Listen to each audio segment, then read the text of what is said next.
in Igwebe, Edo State, where more than 30 people were abducted. We heard that the kidnappers. There's a lot of information coming in from Edo State. We'll be joined by the senior superintendent of police, who is the public relations officer of the Edo State Police Command this morning for some security update as regards what's happening there. But let's begin with a background information of the attack on Saturday in Igwebe. Acting on the directive of the state governor to ensure the release of the kidnapped passengers at the Igwebe train station, combined team of the military, the police, men of the vigilante network, and hunters are combing the forest in search of the kidnappers. An effort that has led to the rescue of the 2 children who were abandoned by the kidnappers. The search for the victims is being intensified. The deputy governor reaffirmed the state government's commitment to securing life and properties of residents in the state. He states that government will leave no stone unturned in ensuring the release of passengers that were kidnapped. What is key is that Edo will be too hot for anybody to attempt to do what they tried to do yesterday. We have a thought-out security architecture here, so cannot be a base for terrorists or kidnapper, whatever they call themselves. So we don't want to say too much now, but one thing is that we are relocated to this place, and by the grace of God, until we get resolved, we are not living here. Some who reacted believe more should have been done in ensuring the safety of passengers using the train station across the country. If you see what is happening here now, you see that there is more that needed to be done even before now. All these bushes also will be taken back 200 or 500 meters away from the premises of this train station. And I think this urgently has to be done. And well, it's also as a result of the effort that was made, because they saw that there was heavy manhunt. Maybe they're equally aware that because soon as that incident took place within an hour, the security network in this local government set into motion. This is the train station where yet to be identified gunmen stormed and kidnapped some passengers. Although the police and other security agencies have launched a manhunt with the intention to rescue the kidnapped victims, in line with the directive of the state governor.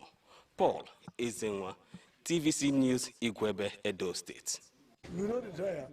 3 days after the Igwebe train attack, what are the updates? How many people have been arrested? Have some victims been released or rescued? We need to get some answers. SP Chido Wabuzo is the police spokesperson for the Edo State Police Command. SP Wabuzo, thank you so much for joining us on the program this morning. Help us with the security update. We're hearing that one of the kidnappers have been arrested and that a certain number of people have been rescued.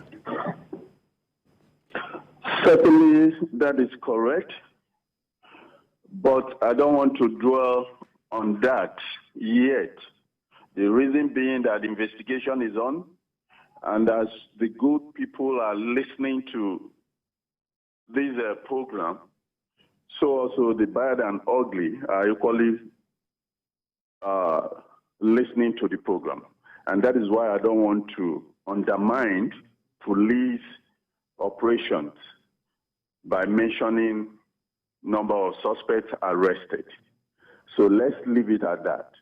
The Edo State Police Command, working with other sister security agencies, including the Edo State-owned security apparatus, known as Edo State Security Network, with the local vigilance group, hunters, as we speak, in the forest.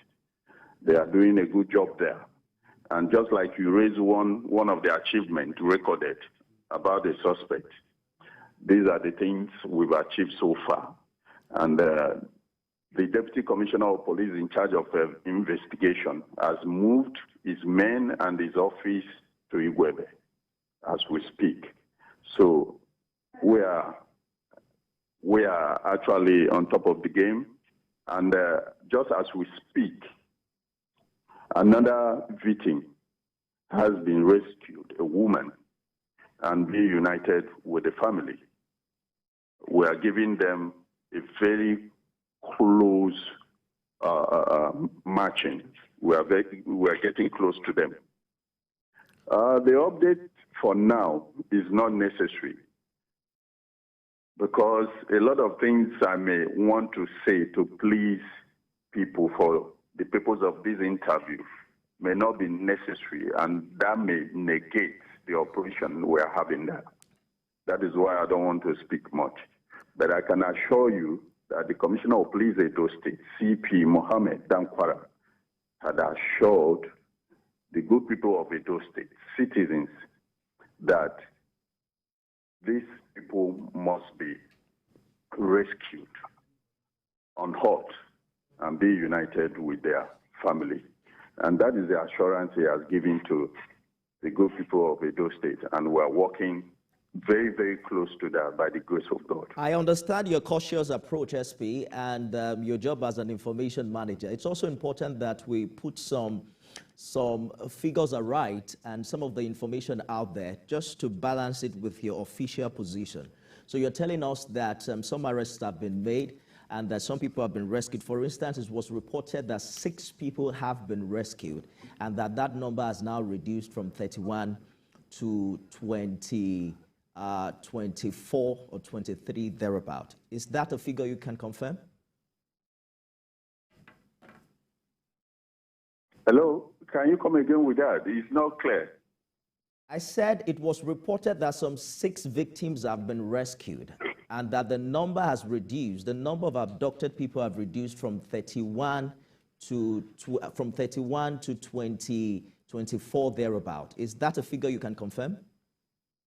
Well, the figure I can confirm here is that from the 6 rescued victims, it has been expanded now to 7. And that progress was made just yesterday, where a woman was rescued and be united with the family. The figure people are quoting around 30 days and that I cannot tell you. You know why? It's good for us to speak the truth. These people were passengers, and they assembled there at the train station, waiting for arrival of the train to be boarded. No one has checked them to know the accurate number, the total number of the people that are assembled there. And that is why I don't want to say something that I'm not too sure of. I can't tell you that it's 30. I can't tell you that it's below 30. All right. I Reason understand your position, SP They just Nwabuzo. arrived there on their own accord, Yes. individually, Okay. and they were not checked. They've not bothered for us to know the number. I just want to quickly fact-check some of the information we are reading online with you to put it in right perspective and to also help the viewer understand what the official position of the police is. We're hearing that the kidnappers have reached out to some family members of the victims. Is that something the police is aware of? Well, I am not aware of that information that they've called any of their family members. I am not aware at all.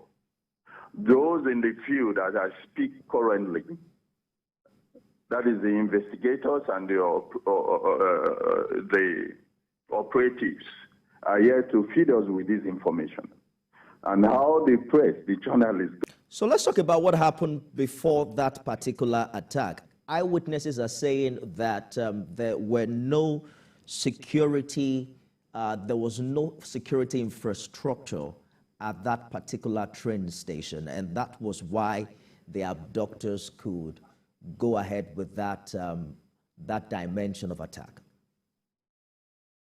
Can you tell me exactly what you mean by security infrastructure? I don't understand that. So I am quoting an eyewitness right now, SP Nwabuzo, who is saying that this person was quoted to have said that kidnappers attacked the NRC in Igweben, abducted over 30 passengers and staff on Saturday. They struck because the train station was not protected by security men. As a matter of fact, I must tell you that, yes, where the train houses around the village there. That is true. Arrangement for police personnel in that train station. That is why we have what we call a railway police command, where you have the headquarters at Ebutemeta, Lagos. There they deploy every member of their personnel under their command to train stations around the nation. So for the officers who are supposed to be there and they were not there during the incident or when the incident occurred, I think they have questions to answer. That should be internal arrangement. We have our internal mechanism to deal with that issue. All right. So we're also hearing that there have been more abductions after this particular train station kidnapping. Even in Igweben, president of the Igweben Customer Court, we're told, has been abducted, as well as a former lawmaker in Edo State. What's the update with these recent abductions? Unfortunately, that matter was unreported, officially unreported, but just yesterday, the information got to the divisional police officer in charge of AO. There about 3 vehicles were seen abandoned along Iwo C and Egwa Hollow Road. And the divisional police officer mobilized his operatives, working in collaboration with the Edo State security network, local vigilance group there, and hunters.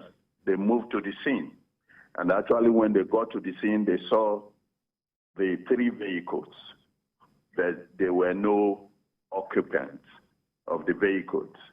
And that gave them that insight that the occupants may have been kidnapped by these hoodlums.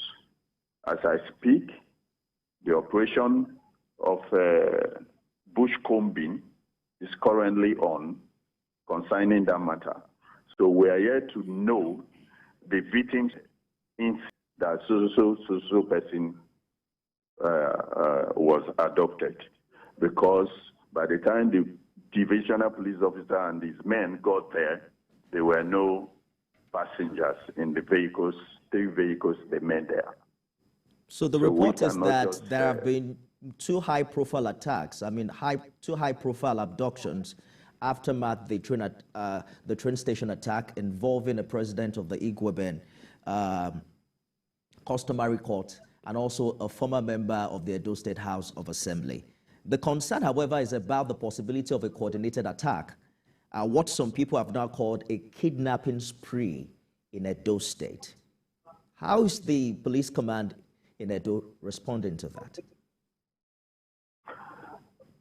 Unfortunately, this issue is coming where the command had celebrated a free and each free Utah seasons. During the Christmas and New Year period, the command experienced a very calm and peaceful Edo State. By the time we are now celebrating this, it's so unfortunate that these 3 issues being mentioned here occurred. But I want to tell you that Edo State still remains one of the peaceful states in Nigeria. What happened is that these 3 cases we're talking about is telling us that there's no way in a society crime will not occur. At any time, it may occur, but the ability to tackle it is what matters. And we know that, yes, we will be able to surmount this very problem. Well, let's return to the Saturday attack because we have you here, and it's important that we correct the notion out there. The information is that the kidnappers came to the station in cars and then left on foot. You have done your preliminary investigation. Is that something you can confirm? I don't think that report is correct. I don't think it's correct because the information we are having at our disposal is that the hoodlums, the criminal elements emerged from the bush. They couldn't have arrived there with a car. Abducting their victims, they took them through the bush too. So it's not possible that they came with car. They came by car. We're told that those kidnapped included passengers and staff of the train station. Did they also, can you confirm if the station manager of that train station was kidnapped along with the others? If I can confirm that. If the station manager was also kidnapped? I'm not aware about that. I'm only aware that one of the victims rescued, one of them is a staff. So I can't actually, I don't know is a designation in the establishment there, that one of them was a staff, and it happened to be one of the persons that were rescued. What form of collaboration are you soliciting with residents in Igwebe to help the police with its ongoing rescue efforts? Yeah, the collaboration there is put out. In Nigeria, there's no citizen that has not listened to the Inspector General of Police talking about community policing. And that is the philosophy of the Inspector General of Police, that every member of a community must be involved in modern time policing. And that is why the people of Igwebe we are soliciting for their collaboration, just like you said, so that we'll be able to do things together. We'll be able to police our communities, our villages together. In this regard, we are soliciting for their collaboration in terms of giving information to the police and other sister security agencies, and even government body, Edo State government body, giving them information as regard to what they know and how we can come, how we can surmount this problem, how we can effect the arrest of the perpetrators of this crime. SP Chidin Wabuza, Police PRO, Edo State Command, thank you so much for talking to us. The Kaduna train attack is still fresh in our minds. So I thank you so much for having me. Yes, we're hoping that the police and other security agencies will expedite action in rescuing the remaining victims. Good morning, Mr. Wabuza. Thank you for coming. All right. It's interesting, the details we're hearing from Edo State as regards this attack. The updates are still quite sketchy, and as typical of the police force, they are holding as much information to themselves as possible. They say it's important to be able to protect the integrity of the ongoing investigation. But you heard the gentleman say that 6 people have been rescued. He added that one more person has been rescued.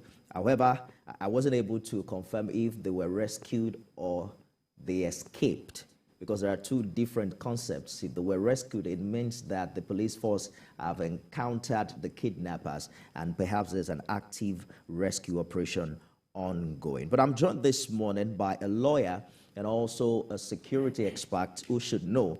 Mr. Jide Ologun, thank you so much for finding time to come. Thank you. Good morning. So this latest attack is coming barely 1 year after the Kaduna train attack. What would think that after the highly publicized abduction on the Kaduna Way, that there were train stations across the country? But you heard the police spokesman saying that if the policemen who were supposed to be there weren't there at the time of the attack, then they have questions to answer. Yeah, beautiful expression there, and I hope that is done proactively this time around, because in criminology, the mindset of criminals is to hit by surprise. So with what happened between Kaduna and Abuja on the 28th of March 2022, and the discussions around the need to install surveillance equipment in the ecosystem of our rail transportation in Nigeria, much more could have been done, because it appears that this last attack took place in a very porous manner, that the kidnappers were almost unchallenged. You see, and it should not be so. Nigeria is the giant of Africa. You see, we are expected to have gone beyond where we are right now, because the terrorists, let's call them who they are out to intimidate, create fear, collect ransom. I have read a report that they're asking for about 620 million naira ransom, about 20 million for each person. And now some have been rescued. They collected ransom when they kidnapped the passengers between Abuja and Kaduna, apart from those that they killed. And all the adopted citizens were rescued in court. But was any of the terrorists arrested? That's the question. So if they successfully carried out the Abuja-Kaduna operation, then you expect them to look elsewhere. They are here for business. Are you drawing a correlation between the two? Are you saying it's possible it's the same people involved? We are discussing the rail system in the country now, so we can bring that precedent to bear. And I must appreciate the public relations officer telling us about community policing. And at this point, I must commend Prince Demola Adegoroye, the Minister of State for Transportation. He has come up through his office with what is called the Host Community Committee. It's a community relations tool in public relations to ensure that the people in the rail transportation in Nigeria, where their facilities are domiciled, collaborate with them. You see, to ensure that we have sufficient security. And having said that now, it brings us to a point. This is a national infrastructure that we have boasted so much about. Then should we leave it porous to attackers? Okay. So these are great questions. Should we leave it porous to attackers? Or are we saying that security is not necessary to have an efficient rail transportation in the country? Look at the economic damage the nation has suffered for suspending the operations between Abuja and Kaduna for so many months. So we need to get serious. We need to get serious, really. And I hope that this time around, the abducted are rescued, and also that the kidnappers are arrested. I read a report, but it's too, I don't want to be too hasty. I read a report that one of the suspects had been arrested and is helping the police. I hope so, because if we create an impression that my president, whom I respect so much, and the commander-in-chief of the armed forces, a one-time military head of state, now executive president, cannot handle the insecurity in the country, it may create a perception of compromise. You see, and I will be particularly unhappy about this. If you go to the police angle, you talk about the firearms law. AK-47 is under the prohibited firearm. It's only the president that can issue a license. So there are several issues to discuss here. So why do we have proliferation of AK-47 in the hands of non-state actors? Not just that they are non-state actors, they are terrorists, killing people, kidnapping. It should not be. Section 14, subsection 2 of the Nigerian Constitution 1999 as amended says that the security and the welfare of the people shall be the primary purpose of government. This is disturbing. Who knows where next we are going to have this? At a time it was Lagos-Ibadan Expressway. Now it's Edo State. And like the public relations officer brilliantly mentioned also, Edo State had been relatively peaceful. So we are next. And we will come out to report, banditry has diminished in Northeast. Yes, that is where it started. But is it now taking over the whole of the nation? Because I have not forgotten that Niger State governor came out that out of about 25 local government areas in the state, that so the government should become proactive. There is this Operation 1414. April 14, 2014, about 176 girls were kidnapped in Chibok. Not all of them have been released till now. In 2018, we have the Dapchi kidnapping, I think February 19 or so. Leah Sharibu is still there and some. In, I think, about 2 years after, we had the Kankara kidnapping, even in the state of my president, Katsina State, all right?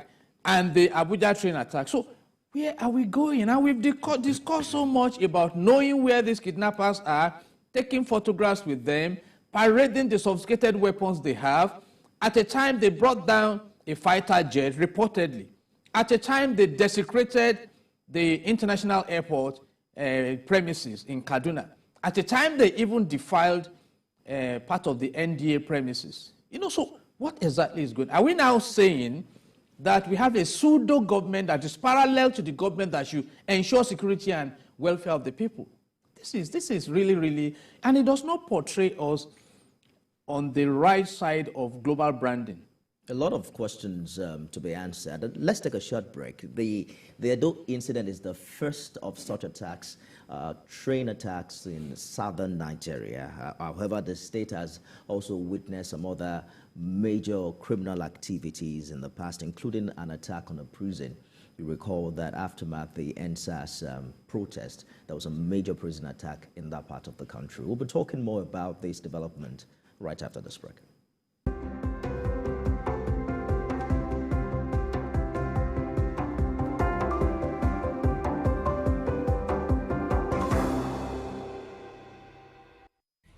In the month of January 2023, the 4th of January is dedicated to World Braille Day to celebrate the inventor Louis Braille. On 6th January, it will be 2 years when U.S. Capitol was attacked by the then President Donald Trump supporters. On 8th January 2020, Ukraine International Airline Flight 752 was shut down shortly after takeoff. 15th January is the Armed Forces Remembrance Day, which marks the end of the Civil War in 1970. 24th January is International Education Day. On 27th January, it will be 21 years after the Ikeja cantonment blast occurred. 29th January is World Leprosy Day, observed to create awareness on the disease.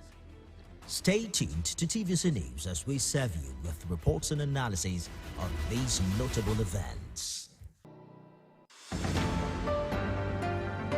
Join me, Precious Amayo, as I bring you news from the epicenter, where it happens and when it happens, staying on top of every breaking story, minute by minute, right at the hour when the city gets busy and just before it sleeps. We're live from every angle with objective insight and analysis. TVC News, first with breaking news.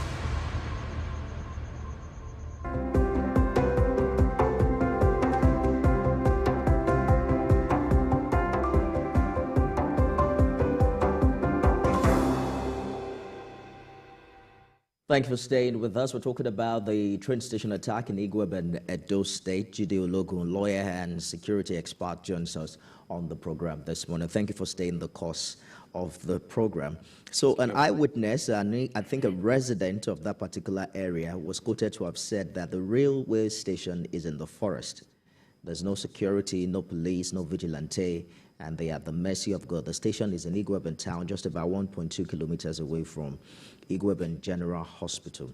So it's appearing as if it's not just what happened in Abuja. It requires a very holistic approach to be able to identify where these train stations have the personnel to really handle all of these train stations. I believe and police all the tracks across the country. I believe we do. It's a matter of deployment. We have 109 senators, and their lives are precious. There's no doubt about that. You know how many security officials escort them around. We have 365 House of Reps members. And we have some corporate organizations that are strong enough to command the presence of security agents. And of course, the government can recruit if necessary. So it's a matter of prioritization. It's not as if we have not identified where we have these stations and these facilities. After all, we installed them through a project management. In fact, it's towards installation of surveillance equipment. But he was the one who wanted helicopters to be flying. You know, I got a report at a time that disturbed me. Yes. That the government was frowning at deployment of drones in a situation where we have chronic insecurity. Then what are drones for? We have helicopters. We have, I keep arguing that Nigeria does not lack capacity to secure this nation. And that is why, in public relations, some may come to the perception that there may be a strong bias for terrorism against this nation from the way matters have been handled. I just raised a point when we started this conversation that good a thing that the kidnapped victims were all rescued, reportedly, talking about the Abuja-Kaduna train attack. How many of the kidnappers were arrested? So it was a negotiation between government and the non-state. So you negotiate to the disadvantage of your citizens. ECOWAS gave a report of the billions of naira that these terrorists have mobilized in the country. And the government frowned at it. Perhaps as a fallout of paying ransom, the argument is that when you pay them ransom, you empower them to do more. But on the other hand, it's also the sanctity of life that needs to be protected. Just hold that thought. Mazi Okorafor has called in from Abia State. Good morning, Mazi. Good morning, Mr. Nito. Good morning, our guest in the studio. You see, when the Kaduna incident happened, I was expecting Nigerian Railway Corporation to do what? All the railway lines in Nigeria use the same method they have adopted in Kaduna to cover all of them. That is why you said somebody is proactive. But Nigerian Railway, they are not proactive at all. Every time we blame to Christian Obina. Now, you ask yourself, all the budgets they collect every year from the Federal Ministry of Finance, what are they doing with them? At the end of the day, we start asking ourselves, because if the budget, at the end of the ministry or the agency will not make use of the budget, at the end of the directors and the cronies will share the money. Now, the money they are using now to train or to look for those terrorists, is it not the other one they will use to keep the security network of those places? It's not it. So, for you to enter into business, you must have a focus. You must be talented. You must be entrepreneurial in nature. You must be sure that your customers, they are well protected. That is what we call business and to have a foresight in business. But now they are running business, they are just doing and sitting down and they are making money and they are not interested about the security network. It's very now you have to, all this one they are saying they charge. That charge they are showing us what we saw that day. They did not discuss anything. We saw that charge on the television when they said they raided that place, that early stage. We saw those students. So where are they going to let them? Where the young guy discuss is from where? Let us face the issue of life. Do the needful in terms of security in all our businesses. When we face it, now ask yourself in Kenya, what happened? Look at Kenya, Ruto. Before the election, now El Shabaab with terrorizing all those places in Kenya. Now what happened? 3 years take precautionary measures. Let us do the needful. Back to Krapo from Article. Good morning. Thank you, Mazi, for your contribution. So you're saying that so the situation right now is that we fail to be proactive, to gather intelligence, to prevent crime. We are faced with the challenge of being reactive. And this, at the moment where people are kidnapped, it would seem as if we do not have the manpower or wherewithal. Because what we even hear from the president himself is that it's not as if we don't have the attacking force, but we're concerned about the safety of the victims in the custody of these kidnappers. So it leaves government with no other option than to pay ransom. But on the other hand, the more you give them money, the more empowered they are to do more. So it seems we're in a fix, don't you think? I think I brought it into my argument of compromise. Let's approach it this way. When the Constitution says in Section 14, subsection 2, that the security and the welfare of the people shall be the primary purpose of government. The spirit of that provision is not that people should be hungry for 75 days, then you now bring food to them. That people should be kidnapped and chased around, killed and battered before you protect them. It's about being proactive. You see, our leaders travel. When you get to Dubai airport, there is a way you are handled before you even go in. If you are getting into the US, the border control has a strong security profiling. The same thing when you get to a Canadian border. Why? Because they are careful about who comes into their country. And when you talk about, in fact, Donald Trump said he was going to build a wall between Mexico and America. But when we go to Egypt to say African immigrants are welcome to Nigeria, without qualifying the skills required, the skill set, and the KPIs to receive visa on arrival. I mean, so some countries are seeking highly skilled immigrants. We opened our space to anyhow immigrants. Why will we not be in this state? There had been reports of what some of these terrorists may be doing with the money they are mobilizing in Nigeria to develop some foreign countries. So is it that we have been exposed to the enemies? The National Advisor on Security, or one of them, gave a report that is the big ones in the Sahel region. Who are the guys in the Sahel region? Go and Google and study. You see, it's not as if they have not attempted to invade some countries. There was an attempt to invade Ghana. Ghana sent them out. I was reading a report where a sociocultural leader was appealing to the federal government of Nigeria to go and appeal to Benin Republic to allow their people there. I said this when this farmers-herders clash started. There is nothing like farmers-herders clash, nothing. There is a deeper intention than what was expressed to the people. So now, there are farmers in the trains, because from the account of some witnesses on this Edo, they gave the account of who came attacking. The Kaduna, Abuja, they gave the account. Hold that thought, just a minute. Joshua's called in from Iriwolide in Osun State, right? Good morning. Good morning. I greet your guest. So sad that lives of people are being wasted this way in the country. I'm really very disturbed, like almost tuning out of this media thing, kidnapping, killing.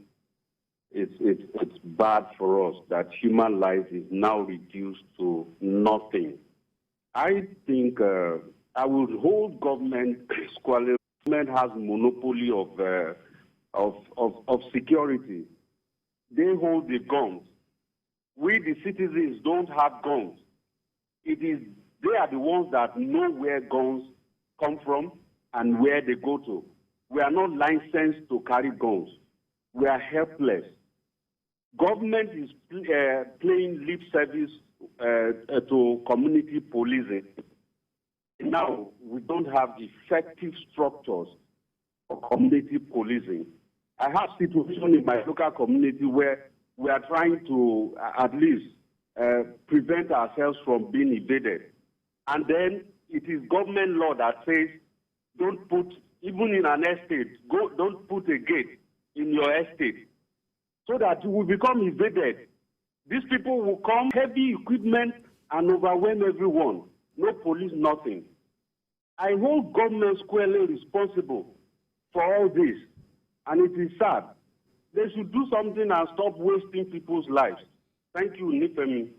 Thank you, Joshua, for your contribution. So you talked about the identity of the attackers. The SP we spoke to earlier gave an interview where he was quoted to have said that he described the gunmen as headsmen, loose bands of armed persons who used to rear cattle, but have now become full-fledged criminals, killing and kidnapping people at will across the country. It sounds familiar, right? You know, let me go back to criminology. These are descriptive. These are cosmetics. Crime is crime. So what is the link between rearing of cattle and carrying lives of wasting lives of human beings. So why won't a Ejide go to Kano State as a lawyer and call other lawyers like myself, look at a beautiful environment, pluck off the billboards of the businesses there. If these people come out to say, what are you doing? We kill them, set them on fire, and put our own signboards. That is what is going on in Nigeria. People are being internally displaced in this country. Who is replacing them? We should ask serious questions. Mr. President, I'm not happy. I'm not happy. I will be disturbed if my president leaves office with what is going on without fulfilling his promise to make this nation secured. I will be highly disturbed. The expectations were high. That is what is going on. Somebody was arguing anybody can stay in any part of the country. I agree with that. Fundamental human rights, global. But now, so you can come to the forests of Edo State, kidnap, disrupt 3 million citizens, out of about 260 million citizens being in multifaceted poverty bracket. And now, the rail system that should be generating revenue, some miscreants, some criminals are disrupting the system, and the government is happy, sitting in office. It should not be allowed. I think my president should be very, very angry at this point in time. I just said it here. Go and look at the relevant laws we have in the country. He is the one that has the authority to issue license on AK-47. I don't have time to give us the history of AK-47 here. And people bring AK-47, they are terrorizing everywhere. You cannot wake up and say you want to visit your village. I mean, I'm not comfortable with this. I mean, is this how it is in Saudi Arabia? Is it how it is? So, I mean, then what are we talking about foreign direct investments? Who wants to invest in an environment like this? We lost about $2 billion to oil theft in 5 months. So we are not even discussing that. People are shouting about increase in electricity tariff and everything. What kind of a thing is this? People cannot be safe. To travel by road trouble, travel by rail trouble. I mean, something must be done. We have a caller from Kaduna. Good morning, Abubakar. Good morning. Good morning. Please go ahead with your contribution. My contribution is just one. The identity of these passengers of train attack, how do we come to understand that they are from their herdsmen or whichever tribe or clan they are from? Because the agitation I can see the legal practitioner was asking of when, how, and who confirm they are herdsmen. So I think it is better we leave them as an unknown gunman other than giving them a certain name. Because up to now, the identity of those criminals were not even unveiled. So I think it's more preferably better for us to look at certain people who will be touched. We from the north, we are not happy with our own fellow human beings as in fellow people, what they are doing here, like Zamfara, Maiduguri, and so on and so forth. We are fighting them within ourselves. So what we are trying to bring out here is let's look at a kind of balanced equation. These are unknown people from Edo State that went and attacked these people. And up to now, the government was not able to give us a full detail of the criminals. So I think it's better for us to look at a very clear picture of those people before we can give them a certain tag. That is my own contribution for now. Thank you. Well, Mr. Abubakar, the police spokesperson in Edo described the gunmen as headsmen. And I quoted him earlier saying that they are loose bands of armed persons who used to rear cattle but have become full-fledged criminals, killing and kidnapping people. So that's where the information is coming from. Thank you for your call from Kaduna. There's this conversation where we tread cautiously as to how do we describe these criminals? What do we call them? And then we're hiding under the phrase unknown gunmen. Don't you think that fighting crime begins with identifying the people committing this crime? You know, I mean, these are arguments. And calling them who they are. These are arguments. For as far as I am concerned, your ethnicity has nothing to do with you being a criminal. Indeed. If you profile the oil theft in Nigeria, I'm sure all the ethnic groups will be represented there. But crime is crime. Crime is crime. And that's why I like the advanced system. When a former governor in this country escaped the long arms of the law and was picked up in Dubai and taken to the UK, some people left from his community to give emotional evidence in court that he developed an Olympic-sized stadium, and the judge jailed him for specific crime.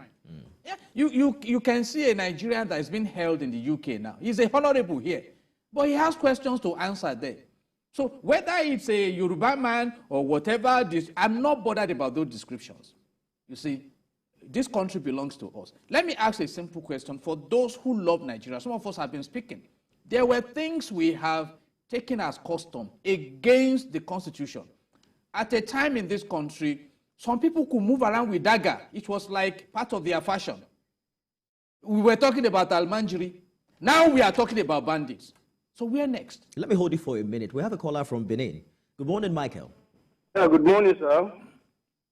Good morning. Go ahead with your contribution. God will bless you. Oh, I think we lost that call. Michael, try to call back so that we can...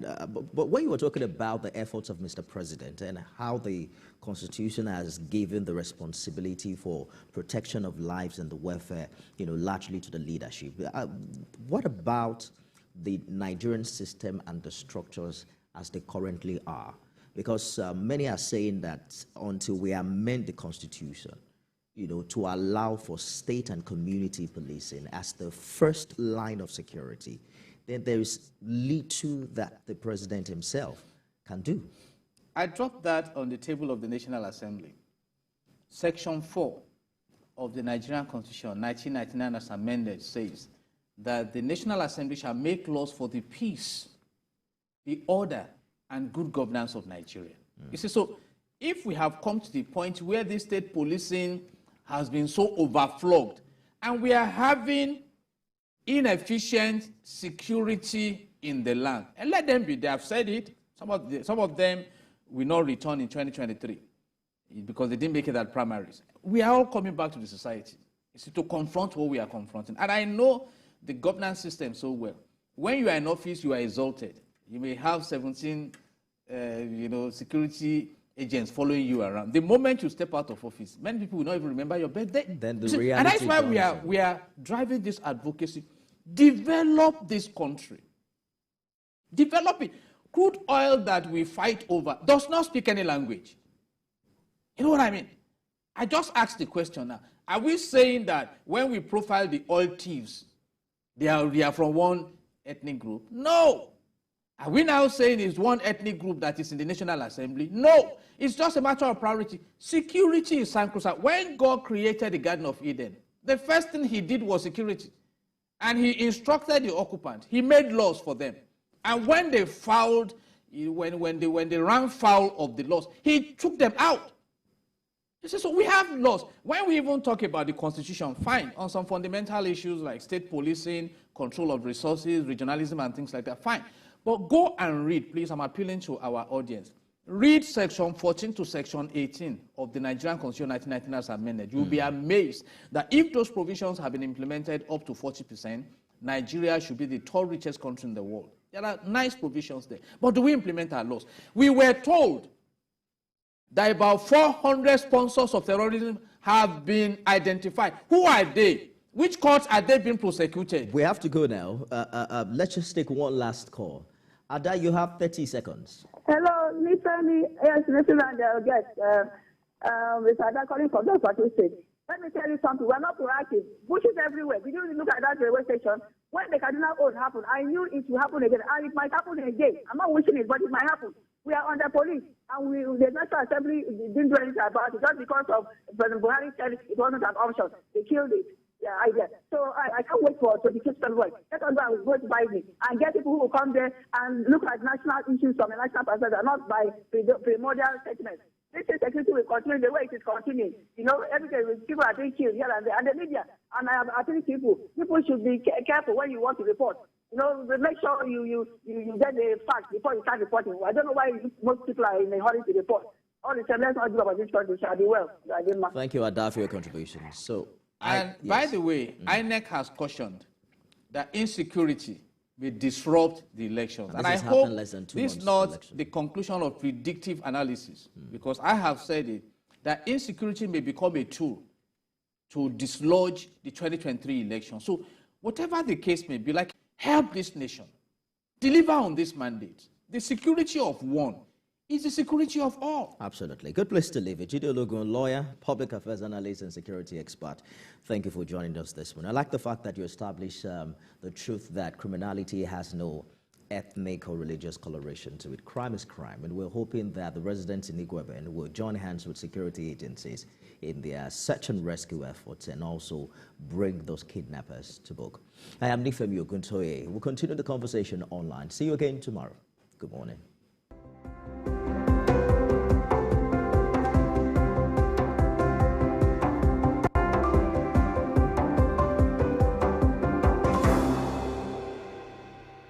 The following is a paid presentation by ShopX TV. Introducing the new Pressure King Pro from Money. Want to cook proper meals but can hardly find the time? We all have busy schedules, but hurried lifestyles means meals on the run, maybe even whole weeks with too much processed or fast foods. The amazing ShopX 14-in-1 digital pressure cooker cooks up to 90% faster than conventional appliances. And because it cooks so much faster, you're not just saving time, but saving money too. Cooking a whole chicken in the Pressure King Pro could use up to 6 times less electricity than the average oven, saving you time and cash. This delicious chicken pepper soup could take 1 hour in conventional cookware, but with the Pressure King Pro, you'll cook it in just 15 minutes. This mouth-watering jollof rice is cooked in just 10 minutes in the Pressure King Pro, so you really can make fresh traditional meals for your family with ease. This delicious mixed bean porridge was made with fresh ingredients in just 30 minutes. Now that is fast food. Pressure King Pro is the one-pot solution that cooks hundreds of different healthy meals and does the job of so many different appliances. It's a pressure cooker, slow cooker, rice cooker, and a steamer all rolled into one. And with its digital control, you don't even need to be a chef to make exciting meals. You can even saute with no need